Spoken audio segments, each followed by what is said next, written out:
Hey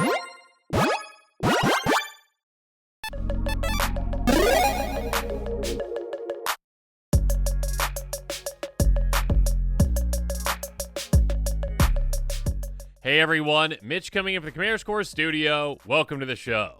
Okay, so spoiler season for Magic Foundations has officially started. Out in Vegas, they are revealing things, and I will be commenting on them as soon as I can see them, because I'm actually not present in Vegas right now, if you couldn't tell. So let's jump into the cards that we've gotten so far, including some huge power creep. Let's jump into it. First up, Refute. Now, this is not the power creep card. There are two cards that I'm going to be showing off right now. This is a very cool card. I mean, when it comes to if you like counter spells and you like a Baral deck, you know, or a Talran deck, cool, there you go. More counter spells for you.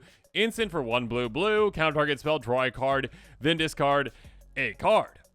It's very, you know, countery. Like, it's not a bad counter spell. It's probably, you know, one of the better, like, 3 mana or regular like common counter spells when it comes to like getting in additional value. I mean, we've seen in the past, I believe, like, you know, scry 1 or like exile that card, etc, etc, etc. So yeah, a looting effect is nice.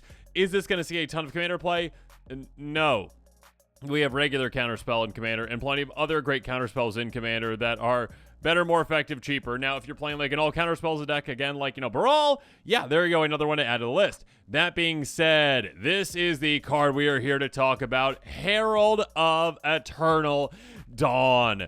My goodness, and this card might seem familiar, and in fact, it seems like with Magic Foundations, they're kind of like resetting the foundation of Magic by power creeping things a little bit. A 6/6 angel with flash and flying that costs 7 mana in white, the before white, and it says you can't lose the game and your opponents can't win the game. This is, of course, a mythic and a really heavy hitter.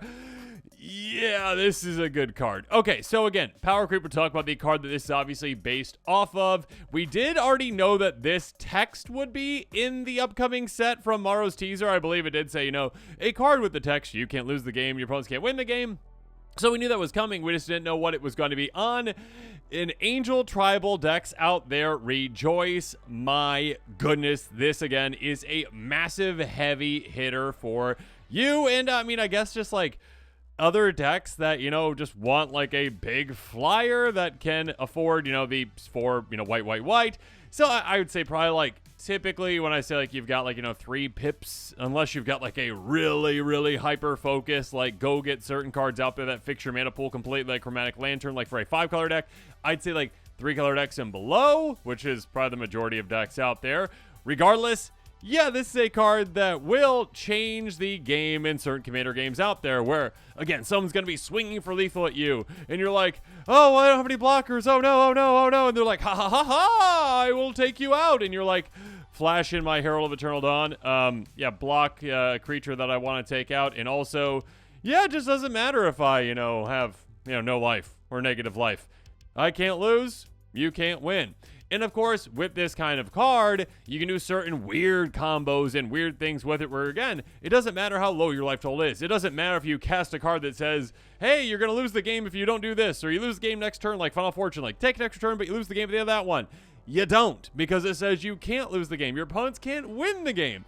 And yeah, you can do some really spicy things with that too. So I do think that this card is definitely going to see play. It is going to be a pretty sought-after card from this set. It is a very spicy card, and again, Angel Tribal is one of the more popular tribes out there, so yeah, this is a shoe-in for that kind of a deck, or, you know, other kinds of decks that have angels in them as well, like maybe a certain one that cheats certain, you know, angels, demons, dragons into play, maybe that one. So yeah, make sure you're considering this. Let's, of course, quick jump over and talk about the inspiration for this card, and again, just the apparent power creep that we've been getting over these years, and just how blatantly obvious this power creep is in comparison to the original card this is most definitely based off of. And that, of course, would be Platinum Angel, a card that says you can't lose the game and your opponents can't win the game.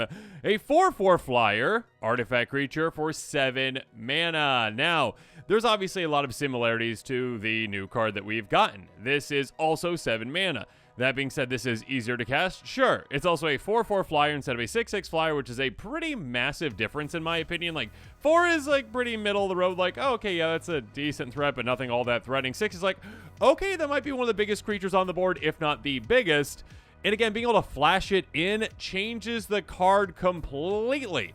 This one, your opponents obviously see coming. On your turn, you're like, yeah, you guys got a pretty big board out there and it's pretty threatening, so I'm going to play this and hope it stays around.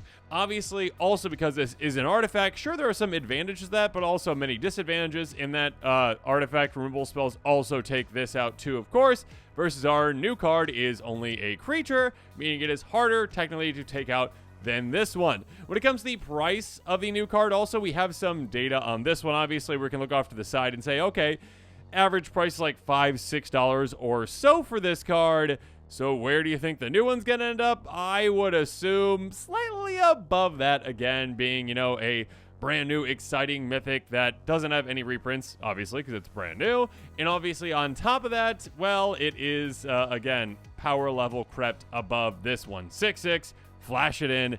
Definitely a spicy play. Obviously, you can see play in the same deck alongside Platinum Angel, and definitely will. But obviously, there's going to be certain decks out there like, Platinum Angel's like kind of cool, but for my Angel Tribal deck, like a 4/4 flyer, Now this one's gonna be like, oh yeah, 6/6 flyer with flash that I can also just have that you can't lose the game, opponents can't win the game. Absolutely. That is gonna see more play in my opinion. When it comes to certain kinds of commanders, now let's jump in to talk about what some of those commanders might be.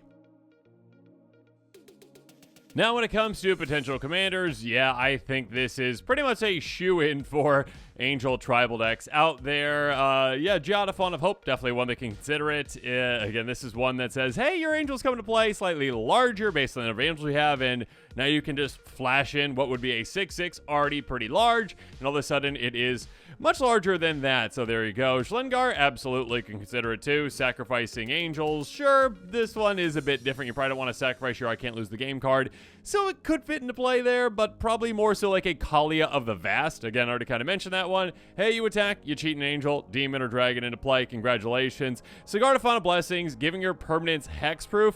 Yeah, that is, oh my goodness, deadly with this brand new Angels that, like, yeah, you can't lose the game. So being able to just, again, also this one, you can cast off the top of your library. Angels, flash this in off the top of your library, and your opponents can't deal with it. Yeah, good for them. Speaking of that, Avacyn, Angel of Hope. Other opponents you control have indestructible. This also is indestructible. Giving this new Angel a way to protect itself. Again, either Sigarda or Avacyn.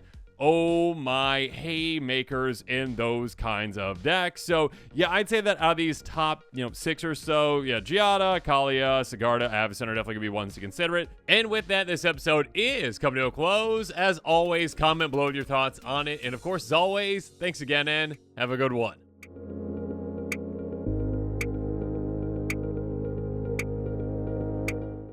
This show and episodes like this one are possible thanks to viewers like you. If you're looking for an easy way to help support this show, make sure that you like, share, and subscribe. Also, hit that bell notification icon so you don't miss any new episodes. You can also go check out our playmats and other merchandise at thecommandersquarters.com. We also have a ton of brand new t-shirt designs in stock, so make sure you check out those as well. Another easy way to support this show is with our TCG Player affiliate links. So whether you're buying a deck or individual cards, you can use this general link right here or one in the description. And the final way that you can support this show is by supporting us directly by becoming a patron. There are many benefits to being a patron, and I truly couldn't do this without all of their support.